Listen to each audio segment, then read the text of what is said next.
Welcome to The Explainer. Today, we're diving into a completely fascinating turnaround tale. We are looking at a company that quietly touches almost all of our everyday financial transactions. I mean, whether you're pulling cash out of a machine or scanning groceries at the supermarket, you're probably using their tech. The company is Diebold Nixdorf. We need to really unpack this because their journey over the last couple of years has been nothing short of a roller coaster. And the financial data we're looking at today, it is incredibly revealing. 1859. Just think about that year for a second. That is the foundational year of Diebold Nixdorf. We're talking about a company that originated before the telephone was even invented. Yet today, they're sitting there with a massive $2.81 billion market cap, operating as a true tech hardware and software titan. It is so rare to see a legacy organization pivot and actually survive through literally centuries of technological shifts. So it really begs the question, right? How does a company older than the telephone continue to dominate the modern digital checkout? As the world rapidly digitizes, how is a legacy hardware manufacturer maintaining its grip on a marketplace that seems to be moving entirely away from the physical things they've historically built? Well, that's exactly the mystery we're going to unravel today. Here is our roadmap for today's explainer. We'll cover 1. The business of transactions, 2. Emerging with momentum, 3. The Q1 2026 financial surge, 4. Banking versus retail, 5. Navigating market headwinds, and finally, 6. Wall Street's verdict. Let's just jump right in. Section 1. The business of transactions, powering the physical and digital. So fundamentally, Diebold Nixdorf automates the way people bank and shop. Their core business model revolves around manufacturing automated teller machines, ATMs, sophisticated point-of-sale checkout systems, and all the comprehensive software services that tie the whole shebang together.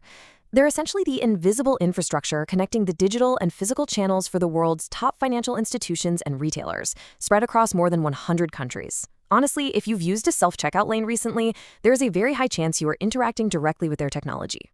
Section 2. Emerging with momentum, the post-bankruptcy rebound. Now, despite their massive global footprint, this legacy company actually just emerged from bankruptcy in 2023. But look at where they are today. Fitch Ratings just assigned them a first-time long-term rating of BB- with a stable outlook. Since restructuring, Diebold has aggressively cut their costs, they've normalized their working capital, and significantly improved their free cash flow conversion. Plus, their EBITDA leverage, which is a measure of debt relative to earnings, dropped to 2.0x at the end of 2025, and they're aiming to maintain net leverage around 1.5x. They have for sure stabilized the ship. Section 3. Q1 2026 financial surge. 6 straight quarters of cash. Check this out. In Q1 of 2025, they posted $841.1 million in total revenue. Fast forward to Q1 2026, and we are looking at $891.8 million. That is a really solid 6% year-over-year top-line growth. Now, it is important to note this was partly driven by a net favorable currency impact, but still, achieving nearly $900 million in a single quarter for a company fresh out of a restructuring, that's an incredibly strong signal to the market. But you know, it's not just about top-line revenue, it's really about disciplined execution. First off, they achieved their 6th consecutive quarter of positive free cash flow. Historically, Diebold has actually struggled with cash flow, so this consistency is a massive turnaround indicator. Second, they are actively returning value to shareholders. They executed $55 million in share repurchases in Q1 alone.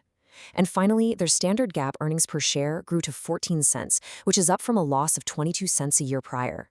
But if you look at it on an adjusted, non-GAAP basis, meaning we remove those one-time restructuring costs, that EPS actually jumps to an impressive 67 cents per share.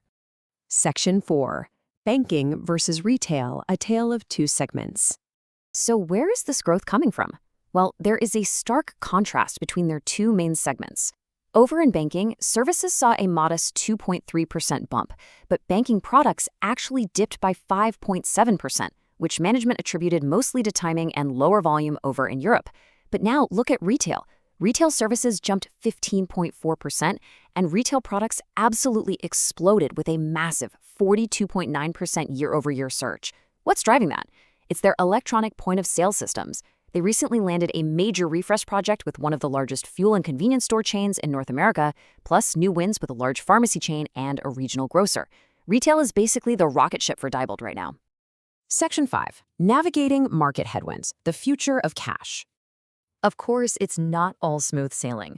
Diebold Nixdorf is currently playing in a major tug of war.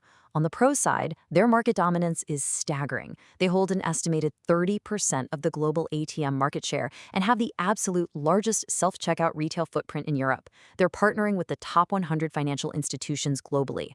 But on the con side, hardware sales are notoriously cyclical. Customers can and will defer spending during economic downturns. And then there's the biggest elephant in the room, the global migration away from physical cash. As we all increasingly tap our phones and cards, the long-term need for ATMs is a genuine secular challenge. However, they do have a substantial backlog of orders right now, and that provides strong revenue visibility for at least the next 12 to 18 months. Section 6. Wall Street's Verdict, a Bullish Consensus. So how is the market pricing all this in? Well, the median Wall Street price target for Diebold Nixdorf currently sits at exactly $100. Given that the stock has been trading around $81.14 recently, this represents an impressive 23.2% upside according to analysts. It's pretty clear that the street believes the restructuring, the cash flow generation, and that booming retail segment far outweigh the secular headwinds in the near term. And this isn't just one or two optimistic voices. This is backed by an elite consensus. Top-tier analysts are overwhelmingly bullish here. We've got D.A. Davidson maintaining a strong buy rating with that $100 price target, and Wedbush repeatedly reiterating an outperform rating over the last several months. In fact, out of the top analyst tracked, there are 0 holds and 0 sells. Wall Street has strong confidence that this turnaround story is still in its very early chapters. So what should you take away from all this?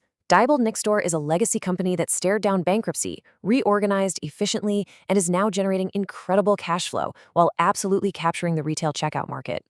But I'll leave you with this provocative final thought to ponder. As the retail software and self-checkout systems boom, will Diebold Nixdorf's digital transformation be fast enough to outpace the eventual decline of physical cash? Only time will tell. Thank you so much for joining me for this explainer. Keep learning, and I'll see you next time.